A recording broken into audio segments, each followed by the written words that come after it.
What's up, guys? It's John, and let's talk NBA for a bit. It's perfect time of year for the NBA. I kind of like how this works out because basically, as the Super Bowl comes to an end, you can see we're really entering the road to the NBA Finals as far as 2/3 of the way through the season, and just a couple months left as far as until we'll be deep into the finals. So a lot of games down this stretch I like because they have playoff ramifications. I feel like they're going to establish our solidified, top three seeds and our bottom dwellers, as well as obviously like the 7 through 10s. Now, I'm not. We can't pick every single game, of course, because again, I have a basically just a mock a bracket. If you guys wanted to check it out, my NBA rankings. It's like the only one I really did, going into a lot of detail. I'll probably do an updated one now because some of them. Well, I did one at the beginning of the year, which some of them were laughably wrong. Some of them we did really good on. For example, we had the Pacers doing really well. I'd say they're doing well, maybe not really well, but we had them doing between 45 and 50 wins, which was a lot higher than most coming into the year. I just saw a lot of love be behind Halliburton and Matherin. We predicted the Raptors were going to fall off and miss the play-in. We predicted the same with the Bulls, so maybe they don't. And the most laughable prediction was I thought basically the role that the Rockets are getting in the West, which I thought made sense. The Rockets have those kind of players. I thought it was going to go to the Pistons. So you can see how laughably wrong that take was. Obviously, when I did my updated, just like we do with the NFL, when I did my updated rankings video, usually do them about like season, then quarter to halfway through the season, and then towards the end when we have our actual lineups, we'll go with as far as who's going to win each playoff matchup. But obviously the Pistons we conceded pretty early, weren't going to do much, and on the other side, on the West, we actually have done pretty darn good this year, and the Hornets are the other one that we said, all right, maybe next year. So those are the two that I just decided, okay, I thought they were going to make runs, they didn't. Now, for the Hawks is an interesting one because I did my rankings video basically saying they're going to have the exact same year as last year. I feel like they have Trae Young established as like the Damian Lillard of a team that's not even as good. They're just not the draw. There's something with the Hawks. Maybe it's a baseball market, but they just seem to be a perennial play-in team who gets booted in the first round if they're lucky enough to make it out of the play-in. But anyway, I mentioned something, and some of these games are going to be somewhat contingent, like this Jazz Lakers game. So we're not going to run through all of them, but there's a couple that we're playing that I like. So anyway, I'll start with the Jazz Lakers because it kind of fits what I've been trying to go into. I love the Jazz here. You can see they're minus 5.5 now, and I just feel like, again, they just lost a game pretty decisively to I think it was the Warriors. Lakers just, even though it was only the Pistons, dominated them. Lakers were just at 500 for the longest time. Now they're doing pretty well in their last 10 games. Jazz, of course, made a little bit of a comeback themselves after starting off the year awfully. I did in my playoff prediction video. I have the Rockets here in the last video I did where I did my rankings. I just have them I have them beating out the Jazz. I really do, especially the Warriors. All these teams that are close to the Jazz, I think they're going to pass them. I don't think the Jazz are making the playoffs. Maybe an early play-in, but I just don't see it. There's teams that I think make much more sense. And speaking of play-in, I think it would be just the most ironic and hilarious thing ever if our 7, 8, 9, and 10, or if either our 7 and 8 or our 9 and 10, so basically just, crawling into the play-in, would be the Lakers Warriors. I've had that theory since I noticed a few weeks ago. Hey, these two teams could make a play-in run. Like last year, I thought they were going to do it with the Lakers and Mavericks because the Mavericks had that shot of not making the playoffs, and they wound up not even making it in to the play-in. But I thought it'd be pretty funny. You have two like on paper the best teams, and if you're going by rings, LeBron and Curry, I think it'd be just hilarious if they had to face each other in a play-in game. So anyway, I think the Lakers are going to have a deal where they didn't make a trade. You're going to see LeBron not too happy about it, and you're going to see games where they should win, but they don't. So this one, Vegas is giving it away. Obviously, I'm guessing there's an injury. I'll check. It'll say they're healthy as horses. Then 2 minutes later, they look like, they're being rolled into the emergency room as far as you see them and it's, oh, this guy's great. Up now he's got a severe illness, or this guy's amazing. Up now he has a severe sprain in his knee. Basketball's the most ridiculous with the whole, especially with the load management. I went into how that's just going to make things worse as far as trying to see who's playing, who's not. But at the end of the day, it's the Lakers, it's the Jazz. Jazz haven't looked too good. Lakers have. Love the Jazz -5.5. So I love that one. Again, I'm trying to pick mostly with playoff ramifications. Another one I like, it's because of spreads. I like the Hawks to cover. They're the worst team in the NBA at covering, and while I don't love them as far as marketability, I don't think the NBA is going to do anything with them. There's only so many teams. Of course, 10 of the 15 get in. So again, they could get a play in. At this point, they're probably going to get a play in. But as far as this, I think they're going to cover the 6.5. You might have more people on them, but they're the worst team in the NBA covering the spread.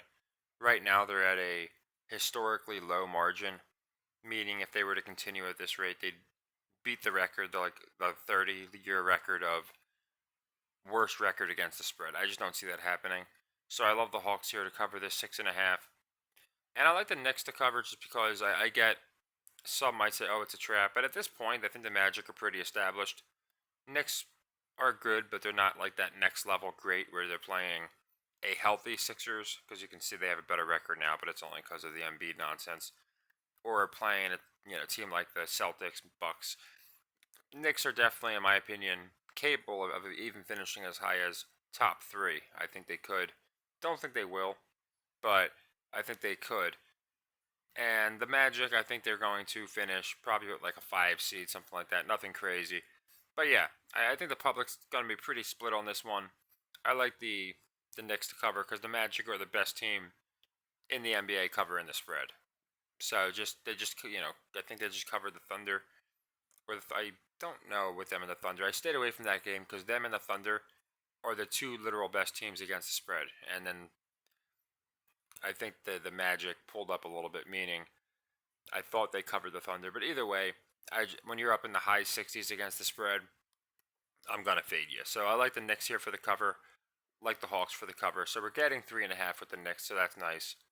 And this 212.5, I'd play the under. I mean, goodness gracious. It's modern NBA, and we're in the almost as low as under 210. People have to be slamming, in my opinion, the over for this. They just see 212. Probably think it's a misprint. You can see that they're like a good dozen points below any other team. The Grizzlies the only exception. So, yeah, love the under for the Knicks Magic. Think that's going to come through. Some of them harder to read than others. A lot of them I play for metrics. Raptors Pacers here. To me, it looks like a Raptors cover. Just looks like a trap. Pacers should blow them off the court. We actually had the Hornets the other night in a lot of them I just put them all in my membership video, but now that we have a little more time, I'll be putting some picks on the NBA, on YouTube. But yeah, I think the Raptors make sense to cover this 3.5. Some of them, just not a fan of these next couple games. I do like the Spurs to cover here. I've noticed the Spurs, when they play teams like the Mavericks, Suns, Lakers, pretty good teams out of the West, they will have like a really, really close game, but they'll lose by like 3. So it's like the Vegas doesn't want to pay the money line out, but they also kill the spread. And the Mavericks always do this. They just did it to the Wizards. They'll play a team that they should theoretically beat pretty bad, but they'll find a way to barely beat them. So I like the Mavericks to get covered here. Spurs plus 11.5. Nuggets Kings, I like the Nuggets for the cover.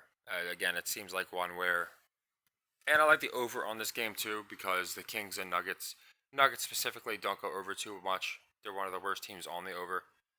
And I like the -5.5 because they are establishing the Nuggets still as a good home team. So I think down the stretch they're going to do really well at home. So I like that cover. And I'm staying away from Clippers Warriors. Could go either way. I think if anything, they would lean Warriors just because maybe again try and build up that they're pretty good at home. But I'm staying away from that game. I don't see any reason to play it. And I don't like the over under either because the Clippers suck on the over and the Warriors are pretty good on the over. So again, it's kind of like, well, something's got to give. So if they both sucked on the over or they both sucked on the under, of course I'd play one, the over or the under. But it kind of conflicts. So just to run through just real quick again, the plays I personally like is Hawks cover -6.5, Knicks under 212.5, and Knicks cover +3.5. I like the Raptors to cover +3.5. I like the Spurs to cover +11.5. The Nuggets to cover -5.5. The Nuggets Kings over 229.5. The Jazz, my favorite play of the NBA cycle, -5.5. And then for one college game, it's my favorite game of the entire slew. Detroit Mercy is like 0-25. They're probably not even on here. Yeah, but they're like 0-25. They're playing, I think it's IUPUI or whoever the heck they're playing. But they're playing a team that is not 0-25 or whatever Detroit Mercy is. They're 0 like 20 something. It's pretty pathetic. And Detroit Mercy is -5.5. I think it's the first time all year they've been favorites. And I get that it's not just about records, but when I saw that, I was like, okay, there's no way that there's no way the entire public isn't taking the other team.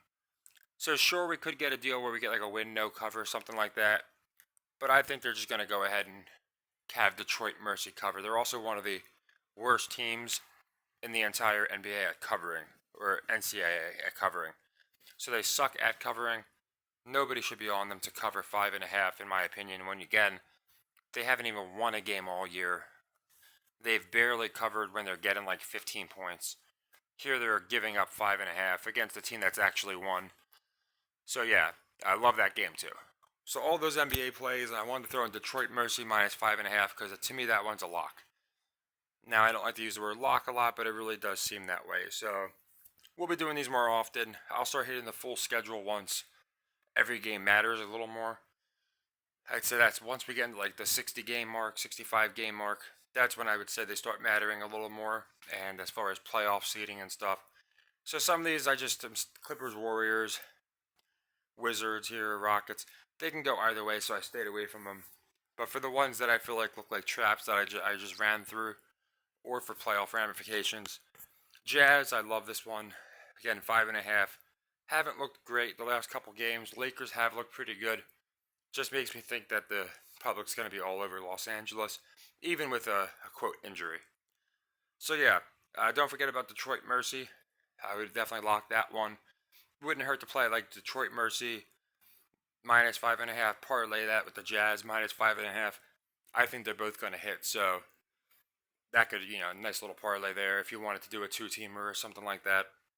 But I just wanted to cover the games, the schedule for tonight, and we'll be getting into the NBA where we can hit as many games as possible going forward. We've picked crazy in the NBA this year. It was brought to my attention that I think we're at like plus 37 units or something on the NBA as of a couple days ago. So, and we haven't even done that much. So, I think it'll be no different than last year where we have a really good NBA finish, call the playoffs pretty good, and hopefully this year we get the winner. As you know, I've been on the Celtics since the beginning of the year to win. Nothing's changed, so I still think they'll get that done. So we'll see what happens there. And I'm liking the Mavs out of the West, although I'm entertaining other options. Of course, just like the NFL this year, I was all over the Niners, but entertained options on the AFC. Going into next year, I got the Chiefs winning the whole thing again. I went into that whole deal. The score was interesting, 22-25. Would literally be the years that the Chiefs three-peat happened. So next year going into it, I love the Chiefs. Kind of open on the NFC side. All year long, I've been Celtics, but kind of open on the West, where I'm looking at the Lakers, I'm looking at the Mavs, looking at the Clippers. That's basically it. I'm not looking at the Warriors, I'm not looking at the Suns, but there's a few out of the West that make sense to me, whereas the Celtics are the only ones who make sense to me. So you can let me know what you think. I'll be doing an updated, kind of like we did with football. In football, we called it perfectly, so I don't think it's going to be perfect. But it was like 2 weeks out when a lot of things had to happen. We called the exact playoff matchups that were going to happen. Like we almost called everything perfect. That's what made the Niners loss blow so much worse because it was like a perfect storm of everything, and then we just lost the last one. But it's all right. We still called it amazing, made a ton of profits, and for the NBA, I'm hoping we can do the same. So once we're at like 65 to 70 games, I'll probably do my last bracket, and depending on how close that is, obviously we'll have an idea of what we're doing for the playoffs. But I'll do some more tiers, some more like finals like videos where I go into why I like the Celtics, why I like certain matchups, other stories the playoffs are going to have. Suns, Warriors kind of writes itself. We see what's going on with this, the fighting with Nurk and Dave Draymond. So they're setting up a lot of interesting things that I look forward to going into. So yeah, all the plays I went through, those over unders that I like, and don't forget a Detroit Mercy. So take care and happy earnings.